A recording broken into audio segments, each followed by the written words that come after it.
வணக்கம்.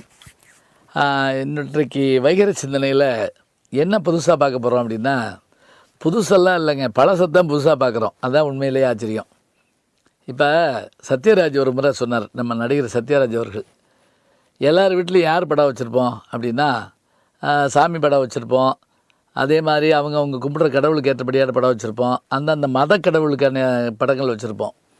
சில வீடுகளில் அப்பா படம் தாத்தா படம்னு வச்சுருப்பாங்க. சத்யராஜ் சொன்னார், எல்லா சினிமாக்காரர்கள் வீட்லேயும் இருக்க வேண்டிய படம் ஒன்று இருக்குது, என்ன படம் தெரியுமா அப்படின்னாரு. எல்லோரும் ஆச்சரியமாக பார்த்தாங்க. எம்ஜிஆர் படம் சிவாஜி படம் சொல்ல போகிறாராக்குன்னு. அவர் சொன்னார், தாமஸ் ஆல்வா எடிசனுடைய படம் இருக்கணும் அப்படின்னாரு. தாமஸ் ஆல்வா எடிசன் யாருன்னே ரொம்ப பேர்த்துக்கு தெரியாது, அது வேறு விஷயம்.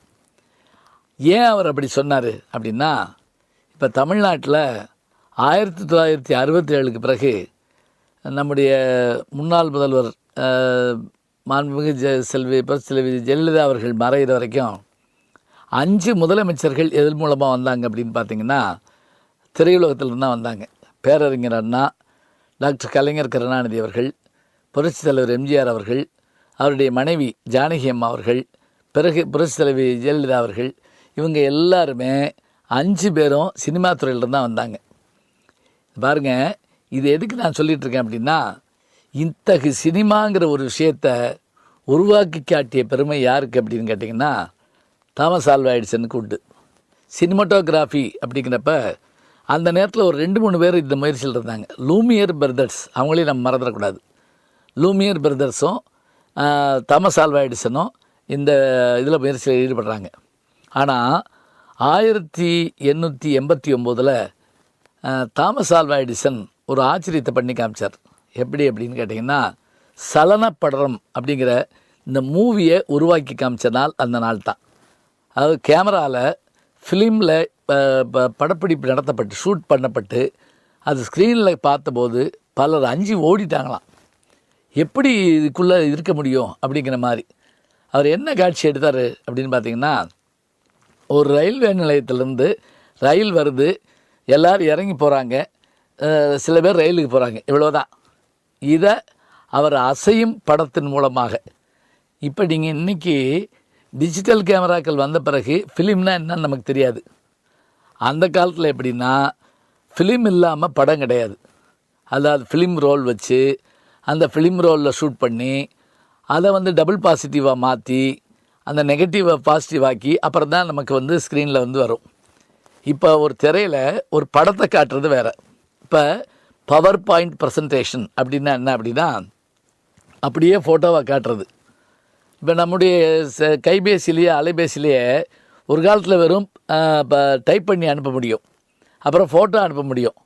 இப்போ என்னடான்னா ஒரு சினிமாவை டவுன்லோட் பண்ண முடியும். இப்போ இத்தனை வளர்ச்சி இருக்குதுன்னு சொன்னால் இதுக்கெல்லாம் கால்கோல் இட்டவர் யாருன்னு கேட்டால் தாமஸ் ஆல்வா எடிசன் தான். இப்படி அவர் பண்ணி கொடுத்த அந்த விஷயந்தான் இன்னைக்கு வரைக்கும் உலகத்தையே மாற்றி அமைச்சிருக்கு. ஹாலிவுட் என்கின்ற அந்த திரையுலகம் உலகத்தையே மாற்றி அமைக்கிற அளவுக்கு கொண்டு வந்துருச்சு. சினிமா இல்லாமல் எதுவுமே இல்லைன்னு வந்துட்டோம். இன்னும் இப்போ சொல்கிறதா இருந்தால், பைசைக்கிள் தீஃப் அப்படின்னு முதல் ஒரு படம் ஒன்று இன்றைக்கு வரைக்கும் எல்லாருக்கும் போட்டு காட்டப்படுது. அது மாதிரி ட்ரெயின் ராபரி அப்படின்னு ஒரு படம், ரயில் நடந்த திருட்டு பற்றிய ஒரு படம். அது இது பாருங்கள், இப்போ சமீபத்தை கூட சேலத்துலேருந்து ஒரு ரயில் சென்னைக்கு வந்தபோது அதனுடைய மேல் பகுதியை ஓட்ட போட்டு கொள்ளையடிச்சு கோடிக்கணக்கில் கொள்ளையடிச்சிட்டு போனாங்கன்னு நம்ம கேள்விப்படுறோம். இது இன்றைக்கி வரைக்கும் அது கண்டுபிடிக்கப்படலைங்கிறது வேறு விஷயம். ஆனால் ரயில் கொள்ளைங்கிற ஒரு விஷயத்தை அன்னைக்கு படமாக எடுக்கப்பட்ட போது அது ஆச்சரியமாக எல்லோரும் பார்த்தாங்க.